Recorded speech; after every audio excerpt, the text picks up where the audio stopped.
fans, the listeners, the world has been asking me, when is Sebastian Gotch coming in to the studio?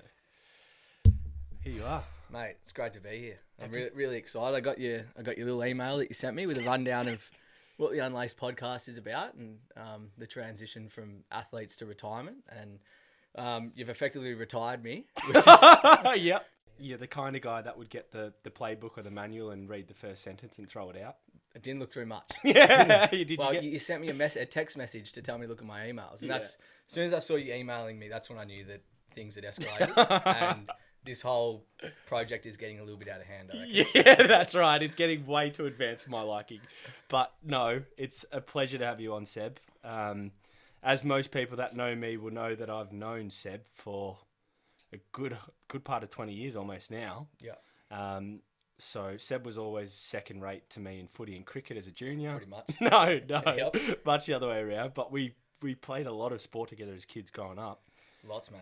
Lots. I think a lot of my cricket nous comes from, I think, your old man, Sean Dash, who we'll probably touch on later in the podcast. But we can touch on the fact that he prefers you over me, and you look more like him than I do. So, well, pretty much. It's always been a challenge. Pretty much. No, he's been, I wouldn't say role model, but he's been someone to lean on over my short few years on the planet. But no, he's a lovely man, and we'll talk. I've got a few stories about him later, but we can't jump him into I can't wait this quickly. Well, what have you been up to anyway? What's been happening in your world as of now?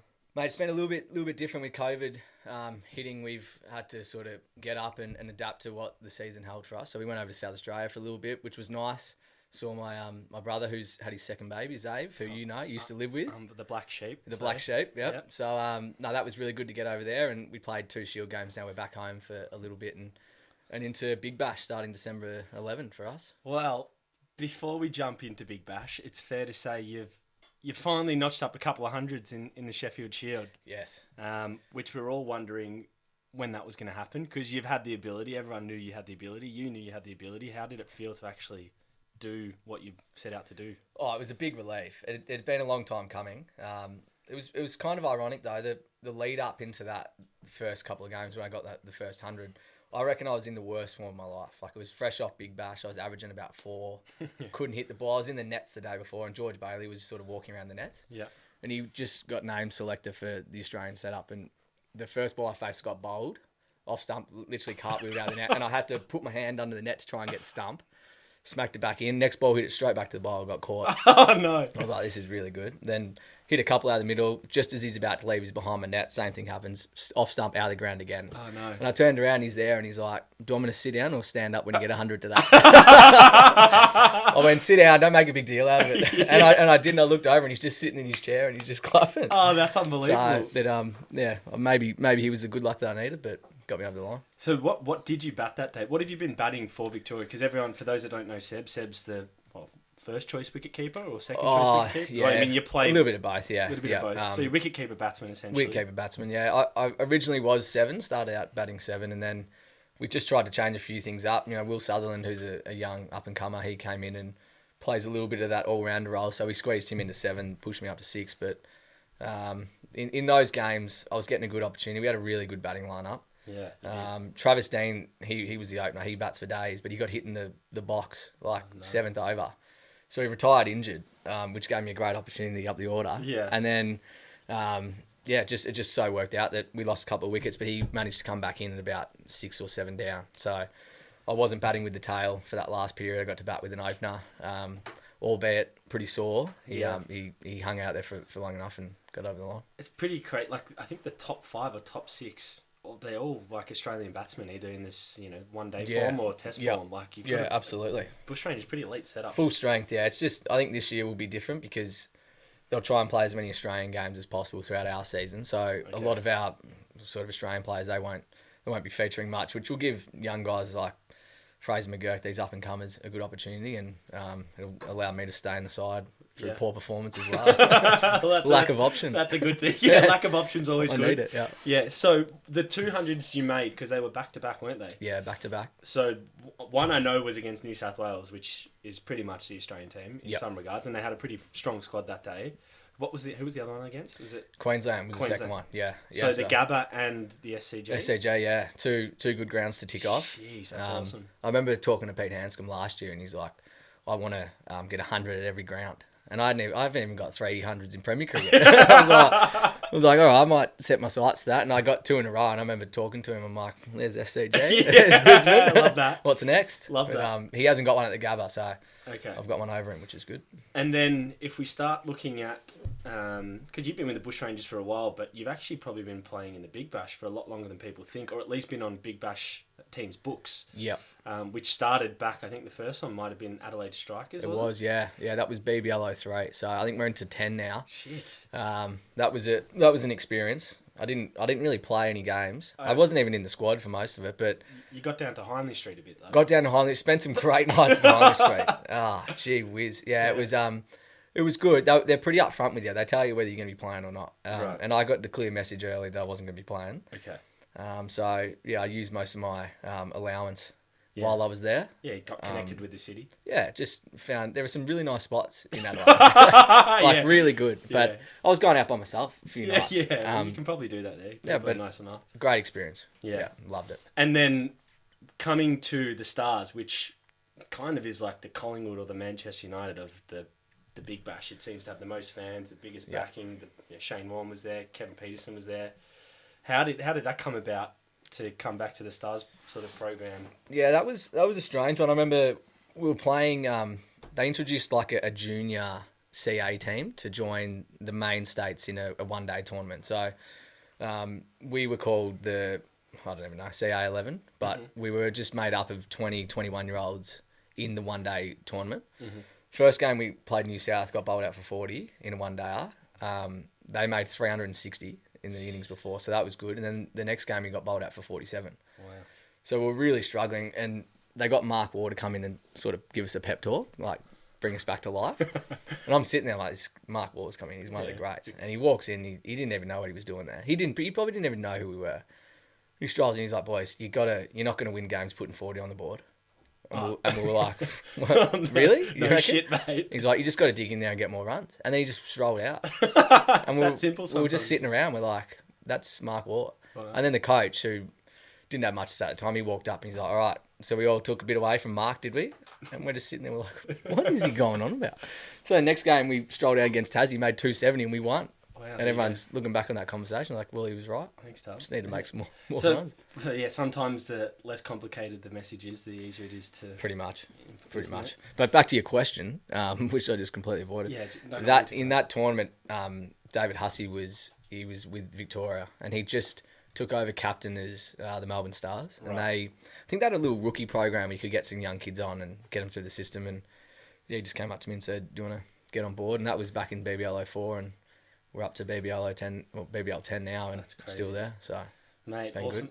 I think you've always been pretty elite in every sport you've played, and I do want to go back to when we were younger, because it's quite a journey you've had. I mean, literally, the Seb Gotch story is one that people should hear, because you've come from a pretty elite sporting family, and I do want to touch on your family because they were like a second family to me growing up. So, you know, Bradley Gotch, the father, he played 96 games, 4 short, Brad, don't kill me, of 100, but played for the Brisbane Bears and the Mighty Saints. Yep, Fitzroy at the time. Fitzroy, yeah, sorry. And he, I guess, when I came to know Brad, he was assistant coach at Collingwood in the years where they were pretty strong. And Buckley was captain, Mick Malthouse was the coach. They were playing against the Lions in the grand finals and things like that. And you kind of were always had that I guess, a bit of mantra, like, oh, well, his dad's a footy player and this and that, and the pressure of you have to perform as a junior. And what was it like for you, kind of, I guess, being in the shadow of a father who was pretty elite at sport? Did that ever really bother you, or did it help you?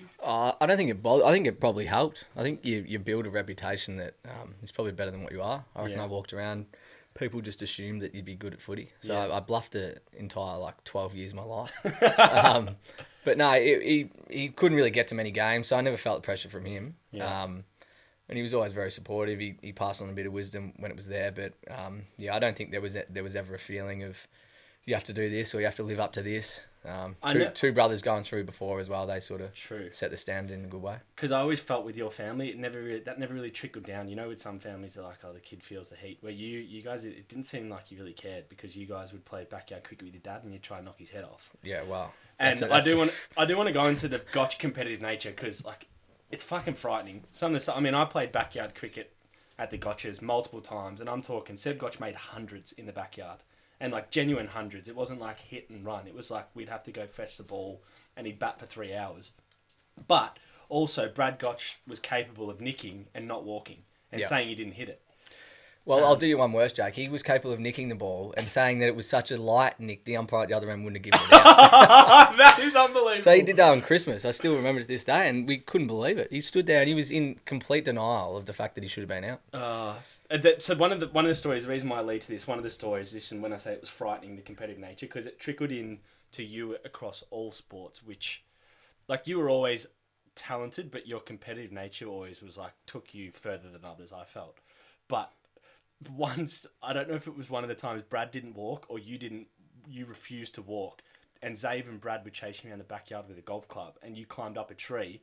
And this is one of the first times I've been at your house and I'm standing there as an innocent kid, like I'm coming from backyard cricket with my dad. It's fairly competitive, but I'm like, we're not chasing each other with golf clubs. Yeah.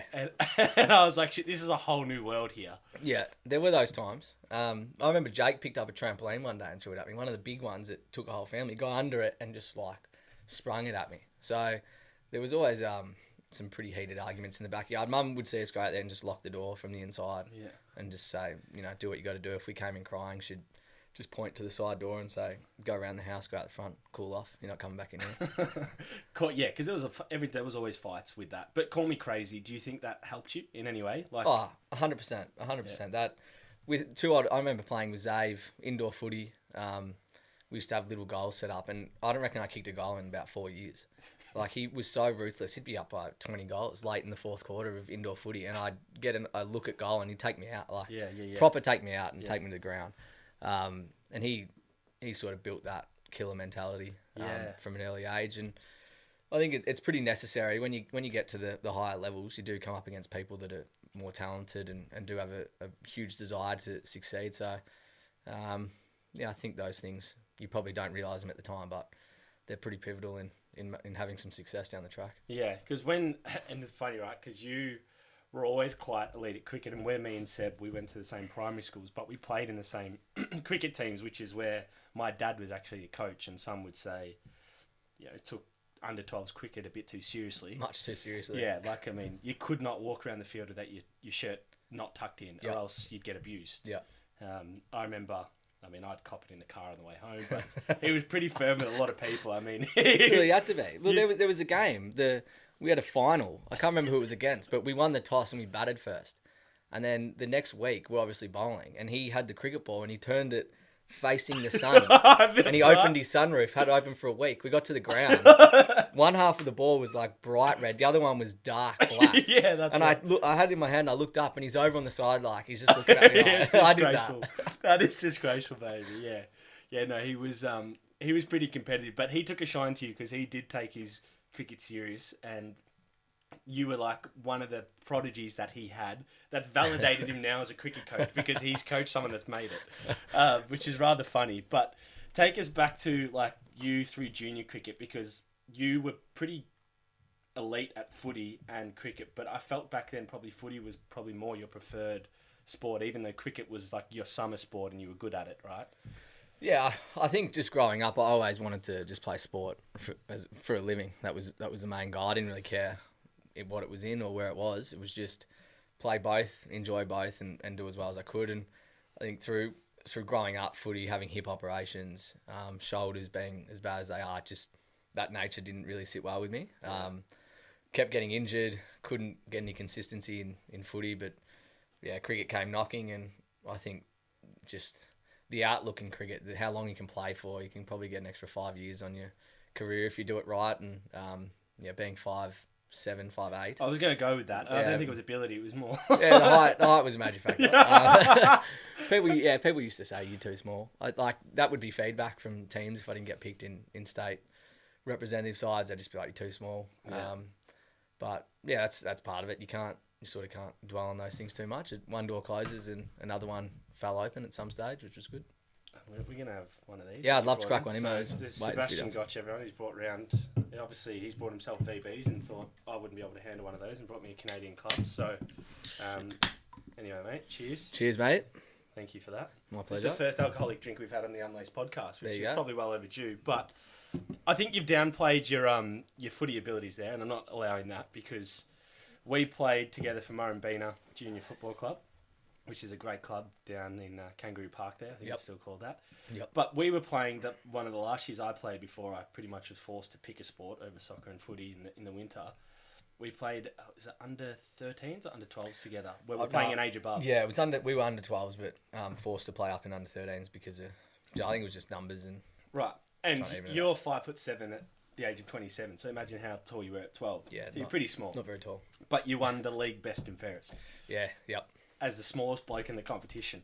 Yep. And there's a story of this because you did win it on ability and you literally influenced games as you do, even though I did take some votes off you. You did a couple of games. But there's a famous story of one of the biggest blokes on the field, and you'll remember this, where I think, I don't know, he was winding me up and I had a go at him, and that my dad has this story that he was just spinning me round. He had me just like throwing me round and I ragdolled him. And then you've lined him up 5 minutes later and he was unconscious on the floor. Yeah, there's a bit more to that though. I want to hear it. He was a big guy. It was East Sandy we were playing against. He would have been like... Bulger. He was the kind of guy that when you get to the ground, he needs to hand a birth certificate in. Because everyone else is he like, drove how old's there. that kid? That's what everyone was saying, right? So we were playing. We weren't very good. It was like halfway through the third. We'd already well and truly behind the eight ball. Like... Once again, I reckon we won a game that year. No, we did. Really struggling. We won all the individual awards. Yeah, but he was lining blokes up left, right and centre. Like, when you looked over to our change room or our bench, it was like a cartoon skit. There were, like, nurses and, like, people holding broken legs. Like, they were just cooked. Yeah. I had that sliding doors moment where I was like, we've got to sort of take something away from this game.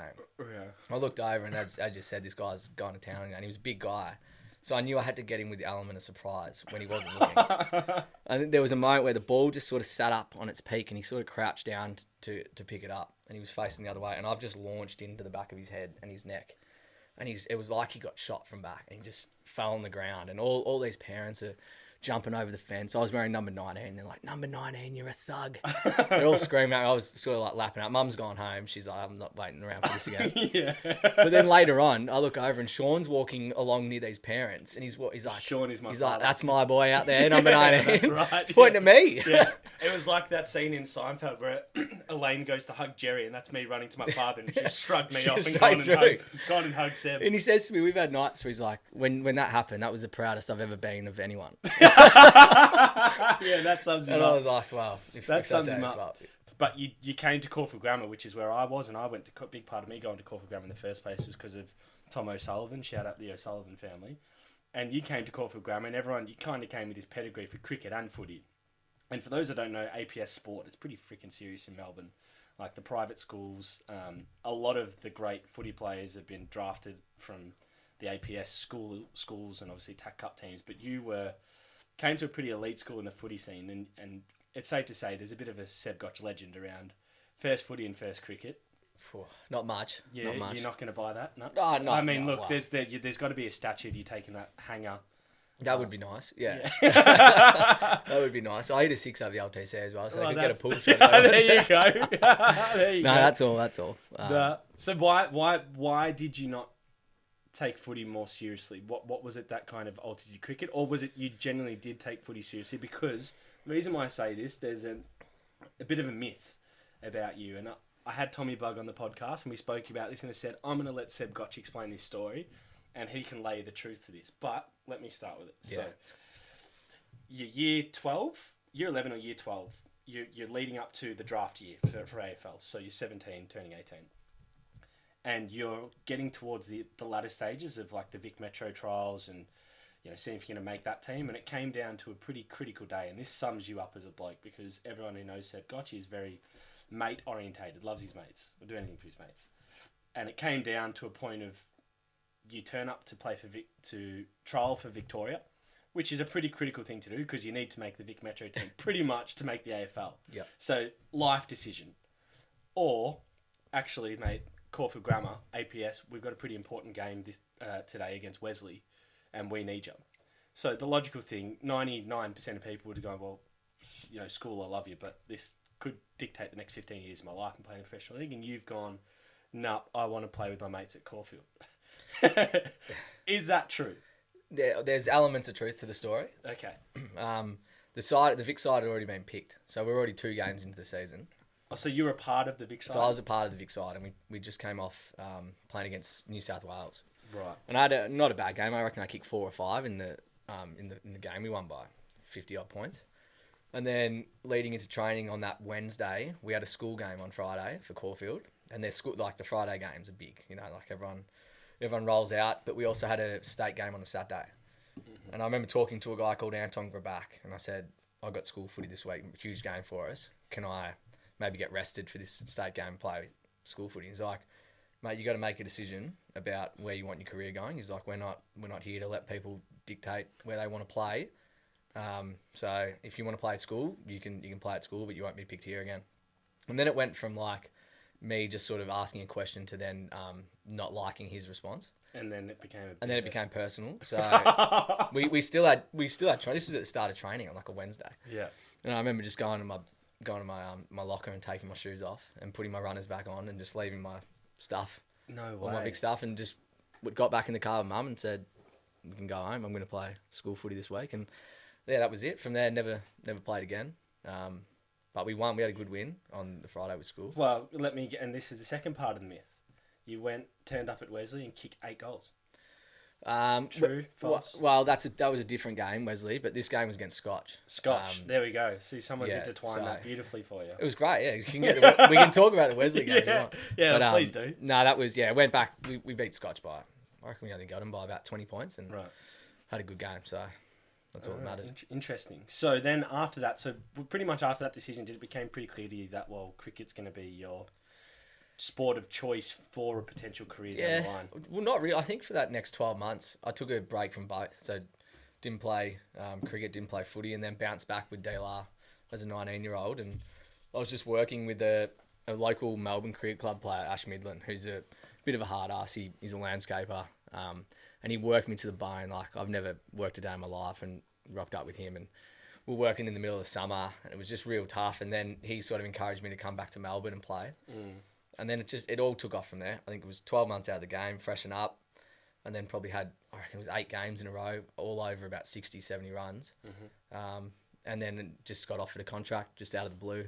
To the Bushrangers? Yeah, they just came out of nowhere. So were you playing for Melbourne? Just playing for Melbourne, yeah. So just Premier Cricket. Premier Cricket, but that's like one of the luxurious Premier clubs. Pretty much, yeah. Say, right? Yeah. So that happened. That was out of the blue, and then the rest was history. I didn't even really, when I came back, I didn't have any dreams of playing for Victoria or anything like that, but I think that probably helped me. That lack of expectation just allowed me to play with a bit of freedom, and it all fitted in nicely. Okay, because I think like when you look at cricket from the outside, and obviously it's one of the most taxing sports. I think like the terminology of a test match is really because it tests the people out there. I mean, it's you're out there for 5 days batting or bowling, but there's also this element of like mateship and like being a good bloke to everyone and having that personal relationship, which makes cricket even bigger and better. But can you explain to me, especially when you're first going into some of these environments, like how competitive is it on a day-to-day basis in a training environment, despite, because we only ever see the matches. We never have visibility of net sessions or fielding sessions. Yeah. I think not, like, you know me pretty well. I reckon when I first started walking into a group like that, you can sometimes come across as a bit of a smart ass, a bit arrogant. So I think I had a few bowlers in the like they had me lined up from a long way away. I remember facing James Pattinson in my first session, and he hit me in the helmet so hard. I still remember getting shook up by it, but I'm like, no, I'm gonna get back up and go again. And then as I'm looking up, Michael Lewis, or Mick Lewis, who's an ex-Australian bowler, he was the coach at the time. I just saw him word up Peter Siddle, who was bowling in next. He goes, another bouncer. So I'm like, yeah, this is a great opportunity. I know a bouncer's coming. I'm just going to rock Try back. And hook. So I've got back, and it's just this full ball, and I'm on my back shoe, and it's just taking the stumps up. And everyone's standing up the back laughing. Like, people are, like, pointing at me, like, laughing. No. You can just see them all up having a big joke and pretty much making fun of it. I felt so small, smaller than usual. But I think from that point, it sort of changes. You get a real real look at this environment that these stars of the game are brought up in and how they play and how competitive they are, not just when it's time to play a game, but through training and even in the gym, even in their running, everything they did. It was who they were. It wasn't a choice. It was just something that they did every time. So you don't see as much of it now. It's a little bit more relaxed. I think there's not as much that competitive edge. I remember Dave Hussey tells stories about Dirk Nannes and Peter Siddle and Shane Harwood. They didn't like him when he first started. So when he would be in a net and they'd call change nets, Huss would go to the next one. They'd all just follow him to the next net and just bounce at him again. You're kidding. And he just kept going down. But he faced them out and he reckons I talked to him. Yeah, he got their respect and that's one way of doing it, especially with those older guys there. They love someone like that. Because you definitely have... I think you're a bit of a favourite in the Bushrangers change room, as you are in most change rooms you're going. But at what point did that change for you where people kind of were drawn to you? Because you've always been a very good bloke, but is it based off performance? Like, the fact that what is it that, your teammates like about you so much? Oh, not much. There's still quite a number of them that dislike a lot of the things I do. But I think you got to have that balance. There's got to be someone in the team like that. Why? Oh, I don't know. I don't like some of the things I do. So... I mean, yeah, but you're just you're a normal bloke living your life. Is that what it is? A little bit. Maybe I live my life too much. Too free. And don't make the same sacrifices that some people make. But you need, I think you need someone, you need different characters in a team that all gel together. And I know my role is have a laugh, have a bit of fun. If someone needs to take the piss out of someone, they can do it to me. If you need to pull someone up for wearing the wrong uniform or doing the wrong thing, you can target me. I'm sort of that fall guy for a few things. Not saying that I don't make mistakes and I don't deserve any of that backlash, but I'm happy being that guy. It keeps a balance that people know, all right, if I do the wrong thing, I'm going to get called out on it because I hear it in change rooms every day, which works for me. But at the same time, I think I earn a bit of respect through the way I play. I don't reckon my personal results speak that well for me, though I've sort of taken my time to get into it. But I think my competitive nature when I'm not doing that well has always been there, and I reckon I can drive a team from behind the stumps in some pretty hot days. You've always been, I think this has always been something you've done as a young kid too, and I actually think it comes back to some of the fundamental stuff that used to happen within your household, because I actually reckon the most competitive games you ever faced was probably against your brothers and your dad, and like playing New South Wales would be tough, and there's obviously skill levels high, but the mental strength to kind of withdraw what you went through at home because you actually had to go down and eat dinner with these guys after would have been a bit harder, right? Yeah. But you've always what I was trying to get to is you've always performed better under pressure. And do you like when I say that, when you walk out into pressure situations, whether it's 6 for 100 or whatever, or as opposed to 1 for 200, do you have a bit of a difference in mentality, or are you getting better at kind of just trying to go in with the same mentality every game now? A little bit like that. I think cricket's a game based on a lot of luck. Like the games I score runs, I can think back to moments where I got dropped or got hit on the pads and didn't get given out. So there's always a little bit of luck involved. But I think just staying a little bit level, and the last couple of years I've had some opportunities to make runs under the pump, and I probably haven't done as well as I liked. And they're the ones that they hurt you the most. Like you can fall over with the rest of the team and make mistakes, but when you get an opportunity to stand up in big games, obviously they mean the most. So I think looking at it from that point of view, that it's an opportunity to do something special as opposed to it's a chance to let everyone down. Yeah. I think it's just a minor twig. I'm probably not the best spokesperson for performing under pressure. I don't think I've done it that many times, but looking at guys that do it, I think that's their mantra. It's an opportunity to show the world how good they are, no matter the situation. Who were some of the players you play with that you admire most? Two-part question. Who's the best player on ability that you wish you had that? Yep. And then secondary, who are you most inspired by that you play with? Good questions. I think the best I ever played with, KP, when he came to the Stars. Who took a shine to you, didn't he? Yeah, a very strange shine. What did he used to say? He goes, when he used to wind you up, is you the mascot because you didn't play the first few games? He genuinely thought I was the mascot. So this is for the Melbourne Stars, right? For the Melbourne Stars, yeah. It dates back to the first night we had at the Emerson Hotel, like the welcoming night. And I walked in there, I was wearing my suit, like feeling really good, walked up, and he's standing there. I'm like, this is a great opportunity to go meet Kevin Peterson. And I walked up, I'm like, Kevin, how you going? And he just looked at me and goes, Cab Sav? I I was like, pardon? He goes, cab sav, bud. And I was like, well, he wants a cab, sweet. I'm going to get a beer anyway, so I'll get him a cab sav, bring it back. Yeah. So I went to the bar, got 2 drinks, came back, gave it to him, and he literally just like whipped it out of my hand and turned and started talking to his mate. No, thank you. No, thank you. Just like, sweet. No, okay. So the rest of the night went, next morning we had a game in Moe, and I get on the bus, and he's sitting at like the front bit of the bus where you walk up, you see him straight there. Yeah. And I'm sitting I'm walking up the bus, and I make eye contact with him, and he looks at me and he's like, oh, I thought you were the mascot. You're kidding. I was like, oh yeah, like very funny. And then He was being serious? Yeah, I'm not sure he was being serious, but tongue in cheek. a lot like from then on, it was just thought you were the mascot. Like the mascot would be out in the ground doing cartwheels and stuff, and I'd hear him being like, "There's Gotchy out there," just going on with that. But no, he was good. He was definitely the best player in terms of ability, like genuine ability. Like he just did incredible things. He'd be out the night before and having a few cans, and then all of a sudden we're under the pump playing Renegades. We need 100 off 40 balls, and he'll come out and just smack 60. Just seeing like a beach like ball, just right? smack them into areas of the ground that it doesn't make any sense that you can hit them that far. Yeah. And he'd be talking about players or bowlers before he got out there to bat. Like he used to talk about Brad Hogg. He's like, if Hogg comes on the bowl, I'll get him. At first ball, Hogg comes on the bowl. He's just in the second stand. Like Wow. just stuff like that. And just his knowledge of the game was really good. But I think a guy that I like to look at and like to see the way he goes about his training and his application to the game is probably Will Bukowski. He's come from a tough background, but he's made heaps of changes. He's becoming one of the best batsmen in Australia, and he's not far off it right now. And just the way he can stay level when things around him start to get unbalanced a little bit, I think he's put in some really good plans and process, and I think it's a great outlook on how to go about things. Because you've been there for his whole journey, hey, really? Because he's a couple of years younger than you? No, he'd be about 5 years younger. I was in year 12 and he was in year 8. Right. And he sent me a Facebook message No way. after watching a game at Brighton College, or Brighton Sec, or whatever they're called in the APS. And it was like, hey mate, like love the way you bat.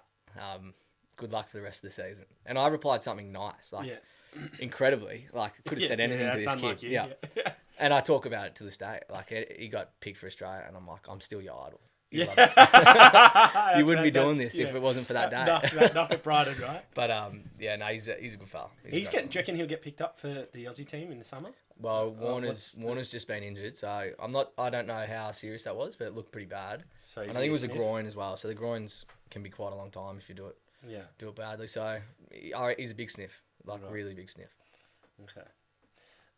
What I wanted to spend a bit of time on, because it's pretty I don't know if this is where you earned some of your respect, because like blokes like you hadn't really played too much for the Bushrangers, but for some reason blokes like Wadey and Dave Hussey and the Duck seemed to take a shine to you. But there's a few stories you have of the Bushrangers pre-seasons, and you guys where did you guys used to go for that? Was it a week, roughly a few days? You used to go up the coast somewhere, or we did a few things. We went to the Peninsula. We went to Dargo.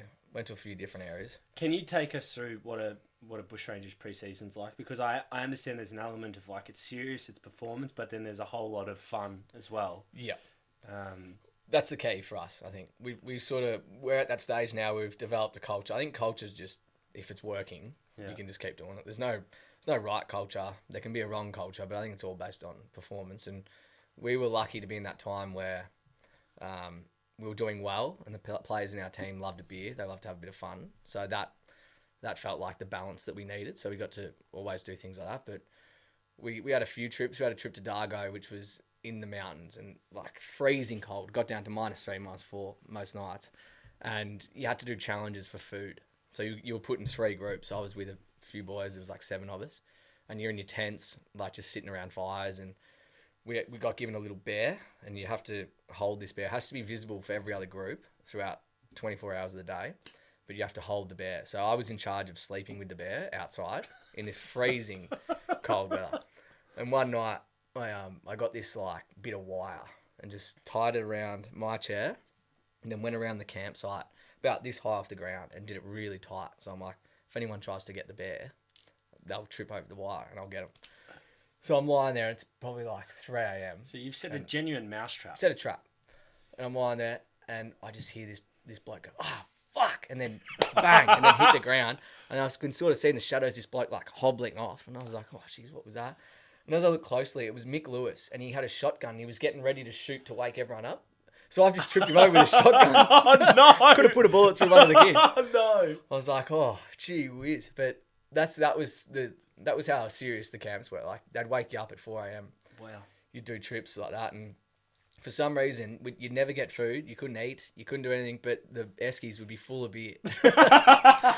So you'd have 3 beers, and you'd just be paralytic. Like, I'd be out cold. Yeah, and no food, no water. Just in a shocking state. And when you know what it's like when things like that start happening, you get some stories, and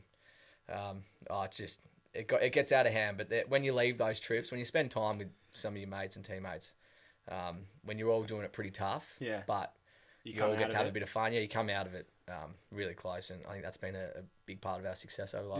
Does that make playing cricket more fun? Those kind of experiences, especially when you're on the field for such long periods with each other, it kind of makes it a little bit more. Yeah, you always think back to those things. Like cricket, I don't find cricket that fun when I'm out there when I'm playing. Yeah, I think it's a great challenge mentally and physically. But in terms of fun, I think you need to play well to have fun. I reckon over my last 30, 40 matches, I reckon I played well like 3 times. Yeah. So you walk away most of the time, 94% of the time, yeah, feeling like dirt, like you're absolutely useless. Yeah. So you got to make the most of those things, and that's where my excitement lies. Those little celebrations. And we talk about this on this podcast quite a bit, but like handling, and we've done it more so with individual athletes because it's a bit different in a team environment because you've got people to pick you up when things don't go as well. Particularly if you lose a game, you've lost the game with the team.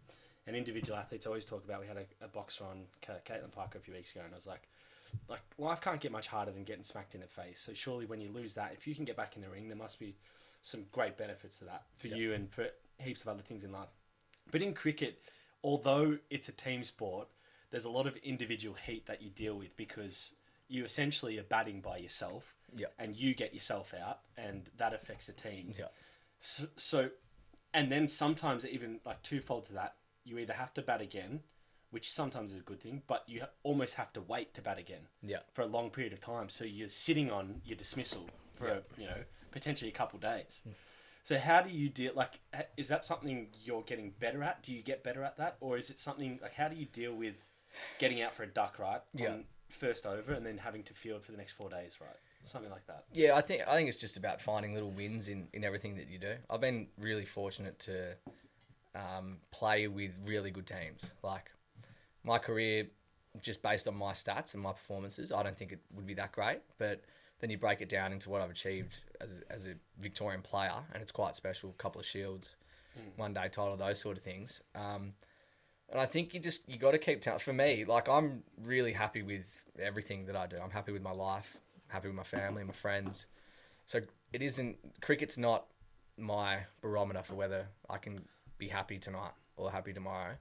I'm at that point now where if I have a few bad performances and I lose my contract, that's not where my life lies. There's a lot to go on. I won't be I won't have people determine what kind of person I am based on my cricket career. That's fantastic. So when did you get to that point? Have you always been like that? I feel like you've always been able to separate sport from life for some reason. Yeah, I think you take the good with the bad. Like when you make a few runs, people are pumping you up. You know, I remember going to 21st and after a few runs here and there and you'd feel on top of the world, people pumping you up. But you also then got to take the fact that you're not going to make them every day and people are going to ask you questions. Yeah. They're gonna shit on about, oh, what happened? Did you get a good one? That sort of stuff. Knowing well and true that you just hacked one to cow corner. Yeah. But stuff like that, it comes up, and I've had a good run. I've felt like I've had a lot of support from friends and family, and always been a bit of the center of attention, if you like. So, I'm just as excited for the next 10 years as I was for the last 10.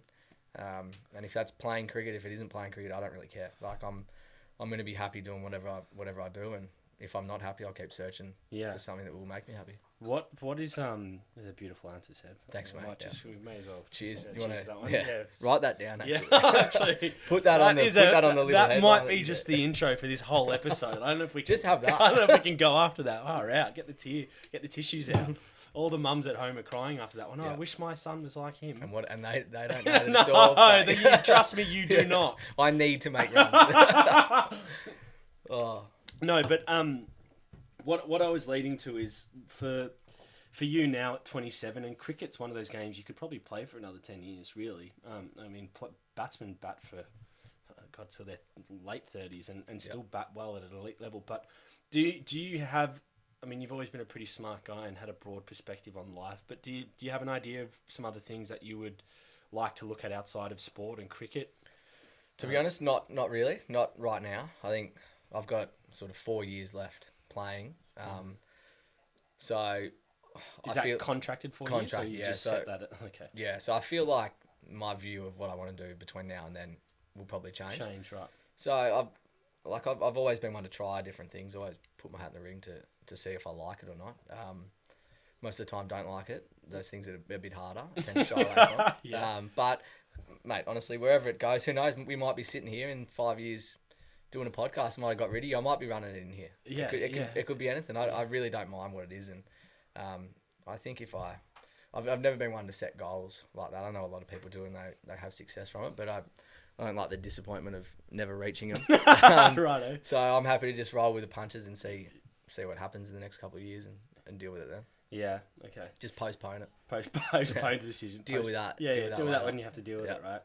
Yeah. I mean, look, for you, it seems like now as well in your cricket, you're getting to a really good space of like perspective, maturing as a person, and like performance. So it's kind of like a bit of a nice space to be in, I imagine. And you can probably like think back to, you know, comparing now as you pair. Is this the 10th season of BBL? 10th season, yeah. So you compare back to like BBL 04, for example. Yeah. It must be a massive shift for you. Definitely. Cricket's a big one I don't think my ability over the last 7 years has changed much. I don't think I've become that much of a better player, but in terms of my persona, when you go out there, you feel like you've earned a little bit more. You put results on the board over a course of time, and I don't think I walk out there thinking that I'm the best player, but I know that I'm able to match it with these guys. And those things, they come over time. You sort of need to train your mind to accept when you don't perform, you can't fall into a hole, because cricket's a very easy one to just see all the negatives and let them consume you. But do you see players allow that to happen at times? Oh, yeah. Absolutely. I do it sometimes, I reckon, without even knowing it. You just lose confidence in certain things that 2 weeks ago was like one of your biggest strengths. So it's I think it's like any sport. It's just that training your mind to bounce back to where you were. Just because a few mistakes creep in, it doesn't mean you become that player. You just got to keep bouncing back to that positive mentality that you can compete at that level. Yeah, because I always wonder about the mental side of cricket as like, if you can conquer some of the disappointment in cricket and come back, because it's such a technical game and you can make such a small mistake and you can be out as a batsman, and as a bowler you can get hit with 6 even for a good ball. Yep. But the beauty is you get to come back and do it again. But at the same time, if you don't come back in a good headspace, you can get out for the same thing and it can start to mount the pressure and the negativity. Yeah. So do you think like a massive part, and I think this is for most sport in general, but with cricket, I mean, how much of it is it really a mental sport as opposed to skill? Because you talk about people who are more naturally talented than you, but are probably not playing for the Bushrangers, right? So, well, I reckon it's 90%. Well, you obviously got to be skillful and talented to be at that level, but then the rest of it, it's above the shoulders. It's applying yourself to make good decisions, not just for 10 balls or 20 minutes, but for 7 hours, 8 hours a day, 4 days on end, 5 days for some. So it's about being really confident in the fact that you can apply yourself for that amount of time. And some guys, like I've watched a lot of young guys come out to bat and they're freakish now, the things that they can do, but they want to make 100 now. They just want it there on the plate. yeah. Whereas the best guys, they're happy to make 100 whenever. It doesn't matter how long it takes them. It doesn't matter how they're playing. They can scrap 100. They can blast 100. Doesn't matter. Runs are runs. And early on for me, it was if I wasn't batting well, if I wasn't hitting balls out the middle, it was just hit out or get out. Yeah. So I think that mental side, it's so important. And some people have it, some people don't. You can train it. You can be born with it. It's just a part of cricket. Right. Because I always think that would be a fucking hard thing to do, is like facing such quick bowlers in like blistering conditions, and Australia's not an easiest country to bat in because it's quick and bouncy, and you literally face like in Sheffield Shield cricket face bowlers that probably could be playing international cricket if they weren't Australian. So you're facing some pretty quick bowlers consistently, but then at the same time, it's like you've got to make runs because you're in one of the best Shield teams as well. So it's You'd pretty... think that. You'd think that. Well, you might. Yeah, you've got such good batsmen before you that you can probably supplement a 5 Pretty or much, 6. yeah. You just hide. When you win, no one asks any questions. Like, I remember games over in WA where I made 1 in 3, but we won. And you walk around the change rooms, you're high-fiving blokes like you've done it. Yeah. So Cameron White always used to tell me that I celebrate like I've made it. Like after a win, he's like, "Yeah, you're celebrating like he's made it again. But you've done nothing this game." Oh gosh. But it's a bit like that. I've sort of crept through with some really good guys ahead of me. Do you have ambitions of getting a baggy green? Well, it comes back to the goal setting, I think. Like, you've never been one to set them? Well, if I'm out in the middle and we're 4 for 120, and it's tough and the ball's swinging around, I'm not going to go, "Oh, I want to play for Australia. That's going to get me through this next session." Like, I'm just going to compete how I'd compete normally. Like, I don't want to go out. I want to win the game. So I don't feel like I need this second agenda to get me through these tough times. Okay. Yeah, so not more like... I think the best way to put that is you're very in the moment. A little bit like that, yeah. Did you consciously do that? Have you just always been like that? Oh, I think it's a little bit lazy as well. Like, I just don't, like, I don't plan. I don't want to look too far ahead. It's just that sort of... Honestly, I don't know why. I have no reason for it. It's just I just find it easier to do it that way, and it seems to suit me. Because you said this to me, I don't know how long ago it was. Might have been a year ago. But you said something along the lines of like, "I'm actually not that talented compared to these guys." Which, when you've played with you as a kid, I mean, you were by far the most talented. So like, I've always got this view that you were incredibly talented at all sports, because even when we played freaking basketball or soccer or hockey, or you're always like elite. So you were naturally always gifted at sport, and obviously you had this complement of like the Gotch competitive edge, which we've spoken of. And still, I think if we played a backyard cricket game today, the same stuff would still happen. Like that, no one's mellowed in that family. No, not one bit. If anything, Zave Gotch has picked up a length. It'd be worse. And you would be batting for a longer period of time to rub it in. Yeah. But at the same time, you claimed one of the real reasons why you are where you are is just because of your competitive edge, and like you're always up for the fight. Whether your performance matches it or not, your mentality is like, "Well, fuck it, I'm here. I'm going to do what I can." So is that like a bit of a differentiator for you to other people to remain where you are? If I guess you feel that other people probably have a bit more of a skill set? Yeah, I think so. I think cricket's like the game's full of real nasty people sometimes. Like, you know what it's like when you're playing out there. You can't get a wicket. You turn real personal on people. Like, you make fun of things that are probably really insensitive in today's culture, but out on the field, it's just what happens. So, I think the way I sort of get into other teams as well a little bit is a main reason that I keep getting picked. Like, I don't mind putting myself out there, trying to sledge a few opposition players, knowing that it will come back at you when you're batting. And it's always a lot easier to make fun of people when you got 11 mates around you. But then when you're batting and you're out there by yourself, you can feel pretty lonely. I have felt real bad a couple of times. Really? Blokes just leaping into me. But I think that's a big one. I think cricket to me stretches further than just batting and bowling. A lot of things that you can do out in the field to help the team win, and I feel like I do those things pretty well. Yeah. So who were some of your role models growing up and now, I guess, to keep you sort of motivated and focused on sport? Because you've always been sport orientated. I mean, everything else has been kind of second rate to you. I've always liked watching people play. Like, used to love watching Anthony Rocker. Like, he was just my favourite. Everything that he did. But probably my main role model as a kid was back to the Melbourne keeper, Ash Midland, who was this big, strong, strapping bloke, like pretty stocky, thick set. Used to wear short sleeves keeping, like his arms were this big. Yeah. And he just used to sledge everyone. Like, he'd walk out to bat sledging people as he's coming out. I remember one game, he danced the wicket against Ringwood, were like 5 for 10. And he danced the wicket and he slipped and headbutted the ball and it went over cover. And he's like, one, running through for a single. And I was like, I just love this guy, the way he plays. Like, he'd do anything, when he's on the field, he'd do anything to win. Yeah. No matter what, he'd burn bridges with some of his mates from other clubs just to make sure that we won. And I think I just love that mentality. Like, when you're out in the field, you're there to win. And you wouldn't leave any stone unturned, so he was the man. I do want to get into some of the Seb Gotch story time, because anyone knows Seb Gotch, he tells some ripper stories over a couple beers. And I'm trying to think where to take these, because there's quite a bit that you've got. I'm trying to draw some that come to mind, but I don't know if you have any off the top of your mind where you can really take us. But I mean, there's a lot that's happening in your cricket. Yeah, no, I know, I have. There's a few. I wanted to bring one up about Sean Daesh a bit earlier. Please do. My father, he'll be watching this. I remember I used to ride around to your house. You sometimes you weren't even home. I just ride around, knock on the door, see if you're there.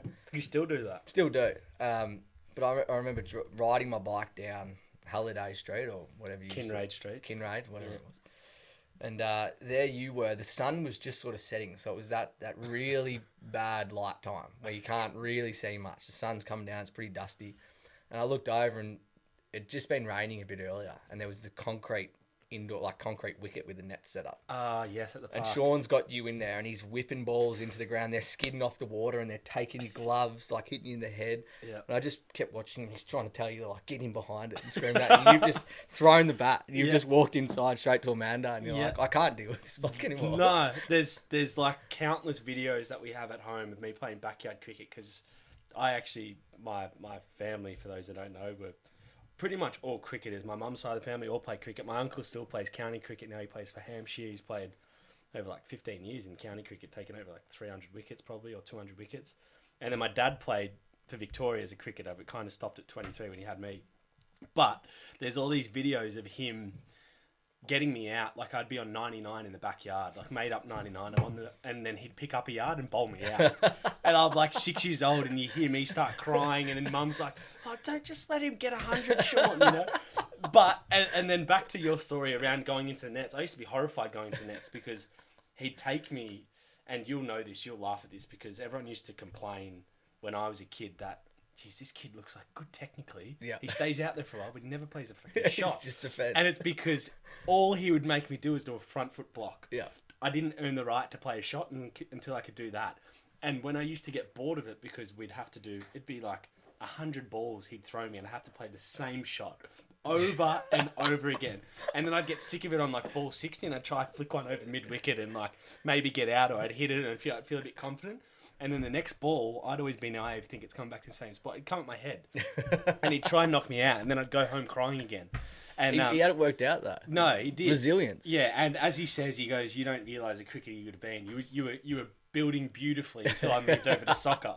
And I actually think one of the reasons why I went to soccer was because Get away from cricket. He wasn't a helicopter dad. Yeah, I mean, I used to tell him, I'm like, "Sean, look, you had a pretty good fatherhood." He goes, "What do you mean?" I'm like, "Well, I was, batting number 3 and opening the bowling in cricket, and then you come to soccer, and I was the captain there, and then footy, I was playing with Seb and wind him up." Yeah. But no, I did. I moved to soccer because I'm like, I couldn't, like I didn't have my, there's actually a famous story I will run into for our good friend Damien Simic, and this just kind of sums up my dad of a competitive nature when it came to cricket, and one of the reasons why I gravitated to soccer, not just because that was one of my favourite sports, but we were playing Haileybury in Year 7. Yeah. And we had a Year 7A team. We were batting really well. We made a good score, and then they kind of went ballistic, and they needed 5 runs to win in the last over. And obviously I was the captain of the 7A's team, so I had to bowl the last over. So I'm thinking, fuck, all right, here we go. So anyway, the blokes nipped one off his pads the first ball to find leg. They've got a single, so I'm like, oh, they've got 4 to win. 3 to draw, 4 to win. So I'm like, shit. All right, well, I've got to bowl full and straight, and I can see my dad like standing over behind square leg, just piercing eyes at me, like giving me this eye contact, like, you better not bowl on his pads again. So I bowled 4 dots. So they've got 4 to win off the last ball. I'm thinking, how good's this? Like, we're going to win. I'm just bowled the same ball again. This bloke can't hit me. Yeah. Anyway, I've accidentally let the ball just slip a little bit onto the guy's pads, and he's flicked it down to square leg to our good mate Damien Simic standing on the boundary, whom my actual dad is standing behind. Anyway, Damo's come down. They're like, "Damo, get it. Throw the keeper's hand. Keeper's hand." And I'm thinking, oh, beautiful. They're going to get a single. Damo will throw it in. We've won.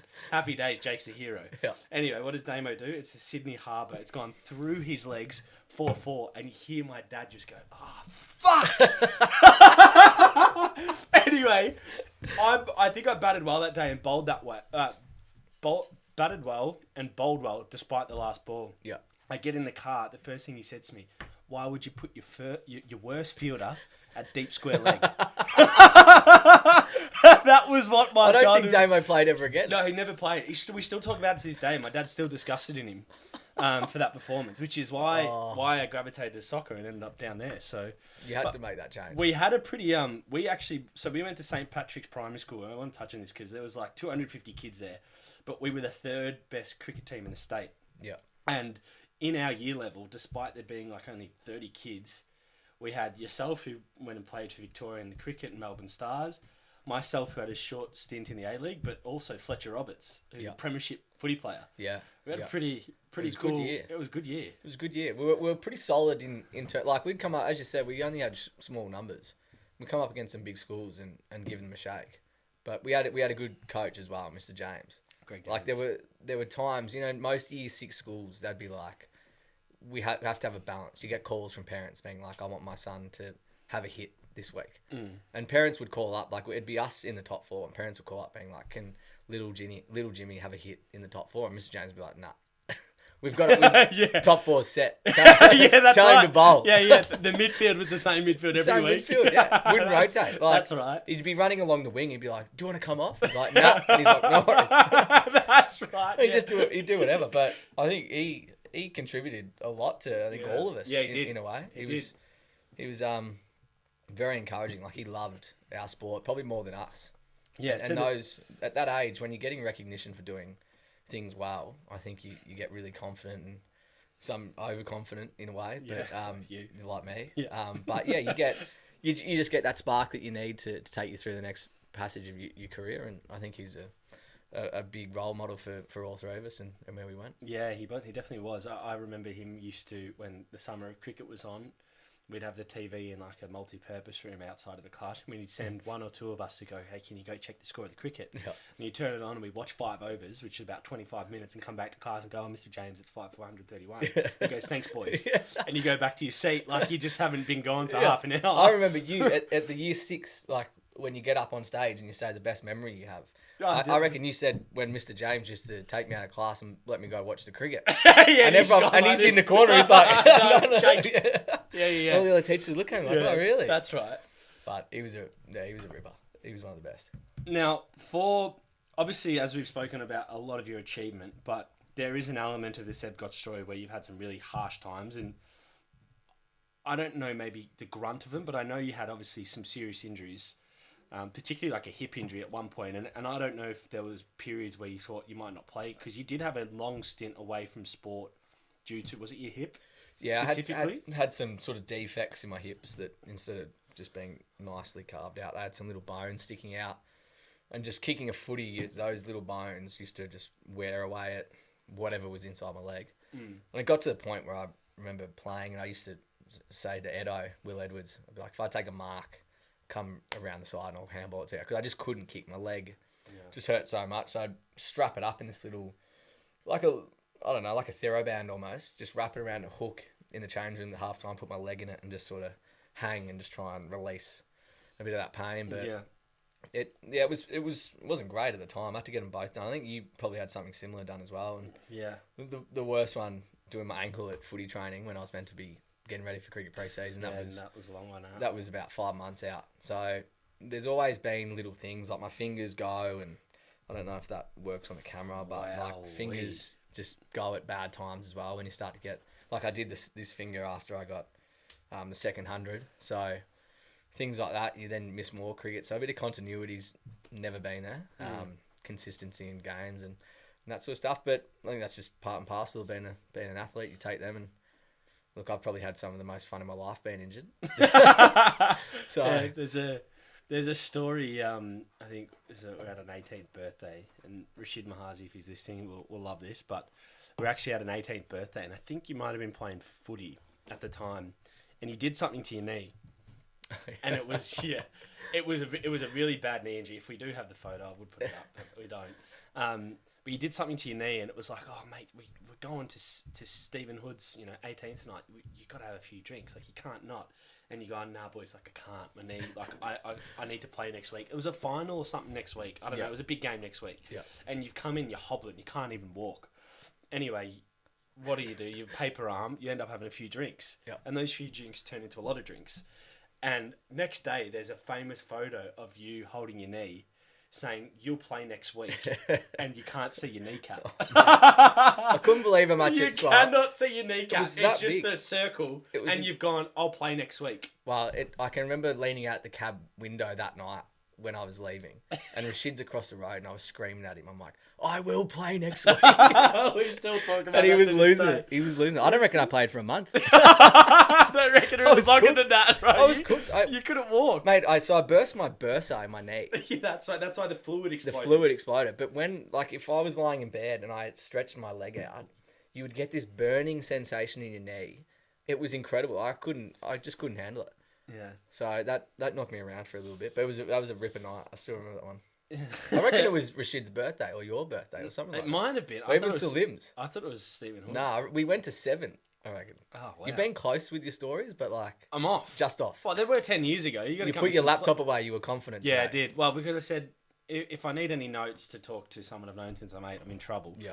But I do want to get, because you are, as I said, you're very mate orientated, and you get a lot of satisfaction around catching up with your mates and socialising and keeping in check with them. And outside of that perspective, like, do you have other things that keep you interested outside of sport that give you that balance? Because you've always been pretty well balanced in your headspace point of view. But I mean, is there anything that you do that people might not know about Seb Gotch? Not really. No. Nah, I don't think so. I know that there's a life out there that people do struggle with mental illness. They struggle with work-life balance, with relationships, with friends, all that sort of stuff. I feel like I don't look into it enough to Get there. I feel like I'm pretty happy with what's going on. I'm sure if I sat down one day and looked at my life, I'd be absolutely devastated.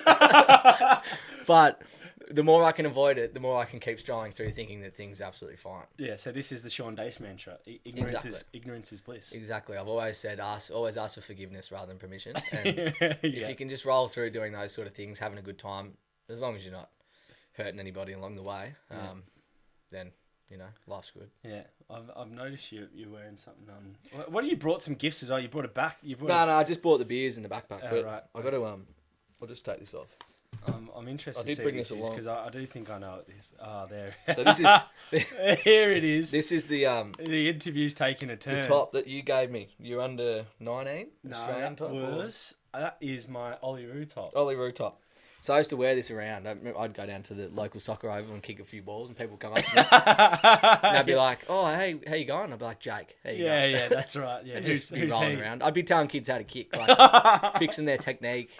Oh no. I loved it. I've got a couple of these tops. You still always Do you? take Yeah, them yeah, I home. do. Yeah. Got a green one as well. You got a green one. You got an under two. You got the World Cup one too. I got that Blue one? Well, the only issue with this, this would be 8 years old. Yeah, I don't know if they fit me anymore. Yeah, they're still too big. Are they? So I always thought, I'm like, one day I'll grow into Yeah, it. one day but you get a It's chance. still pretty loose, but it's a good fit. Yeah, look at that, mate. That's Feels really good. That's There's not much else in the bag. Well, right. I thought you'd actually come with a box of goodies. I was interested, but I was going to, but just didn't have enough time. You Yeah. threw this on me real late. I did.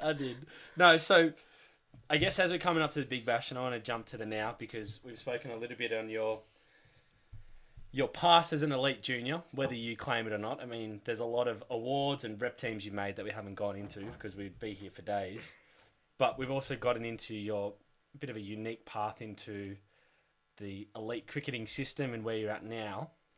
I guess over these next sort of 6 to 8 weeks with the Big Bash and coming into sort of the rest of the Sheffield Shield season, despite you not setting goals and sort of having that view, I mean, are you kind of like looking to have a big summer with what's ahead, building off, some of the recent performances you've had? Yeah, absolutely. I think without setting too many goals, I need to lift my personal performance in the Big Bash. And the last 2 years have been well below par. So I think this is a really big opportunity to step up. And when you get to 27, 28, you have a good understanding of your own ability, your game, how things work. So this is a really important 6 weeks for me, 8 weeks. And it'll be tough. We'll be in a little hub life. We won't be allowed to go out. Where's the hub going to be for this? It'll be a rolling hub, so it'll change week to week, but there will be times where you come back to Melbourne and you can't actually go to your home. You still have to stay in the hub. So that'll be challenging, but I think having just cricket might be a good change for me. I've always had a release somewhere else and probably haven't had to focus as much as I should have. So Yeah. I feel like this is a good time to knuckle down, become really determined and get the most out of myself, not just on game days, but maybe a little bit in my preparation and how I get myself ready to play. and who knows, it could either go one way, and I could try really hard and fail, and then just give up completely, or we can do the right things and just have no excuses. So when you go out there, you can't turn around after the game and blame this or blame them. You just have yourself. Who were some of the best teams to look out for outside of the Stars in the Big Bash? Who you kind of think are teams that can go really well? It's always 2020 cricket's just so tough. Like we've managed to be really consistent for a long time. We haven't necessarily won flags, but we've got top 2, top 3 quite a few times in the 10 years, which is an amazing feat in itself. But for me, it's every team's a threat. It just depends on who gets on a roll at what stage of the competition. And cricket, you just need one bloke to step up and have a blinder. Yeah. And there's 11 players in the team. There's new rules where there's potentially 12 or 13 now because you can make subs and all this sort of stuff. So yeah, if you narrow it down to 1 or 2 teams, you'll get found out by the other 4. So or however many there are. But I think we just worry about ourselves. We've got a list that can win it. We always joke that we've gone back to back to back, even though we haven't ever won. But we'll keep rolling with the punches, and you cop a bit of slack for getting there and then not winning. That can often affect teams and affect players. So yeah, it'll be interesting to see how we respond. I think it's a really important year for the next 10 years of our franchise if we can do something right. Yep. Yeah. So is there any big names that have come in this year, new to last year, or is it kind of a rolling squad from the previous season? We've signed Nicholas Pooran, who's a West Indian, and Fletcher, who's another West Indian. So we're renowned for just like falling over and throwing wickets away. So bringing in the West Indians should help us a little bit. yeah, dude. They'll fit right in. We'll have them. So they could be good. They always bring a different character. The West Indians, they're pretty exuberant, and they'll be really good for our franchise. We're gonna have Johnny Bairstow. Okay, he got injured. Nice, he's a keeper, so I was devastated when I heard that he got injured. Sent him a message. I'm like, shattered to see you not coming, mate. But yeah, apart from that, we still got our normal guys, Stoinis and Maxwell and Zampa and Coulton Isles. So we'll definitely challenge again. We'll put our hands up, mate. Looking forward to it. Everyone, get tuning into Big Bash 10, season Big Bash 10. Yeah, Gotch has been around for 7 of them. I know. This fight, he looks the age 7. Jeepers. But no, mate, we do appreciate you coming on the podcast. As I said, you're one of the elite junior athletes I've ever played with and seen across a number of sports, which always bothered me because you were the smallest and just everyone seemed to be scared of you on every field for some reason because you were so competitive. But I'm very proud to see where you're at now, mate, and finally getting some accolades for the work you put in over the last 5 years. I mean, getting some hundreds. I think everyone around you knew you could make them. So when you kind of do it, it's like, fuck, okay, good. I've got that out of the way. Now I can bat and be who I am and be Seb Gotch, which you've kind of always been with the short sleeves as a keeper. But mate, it's been great to come in. I didn't know I had to set up a podcast to get some compliments from you. But it's been nice. I do this every week. Okay, you're welcome, mate. You're welcome. It's been great. I really, really appreciate having me on, and you're doing great things, mate. I'm excited to see what you turn this into. Yeah. Hopefully the editing boys do a good job. Yeah, mate, Ethan and Will, they'll get up to no good as per usual. But shout out to the Gotch family. We love them. Brad, Michelle, Jacob, and what's the other one's name? Ben Humphrey. Yeah, Ben Humphrey. Not Xavier. No, big love to Xavier Gotch. Yeah. My brother-in-law. So, take it easy, guys. Thank you, everyone, for listening in. And Seb, pleasure. Thank you, mate.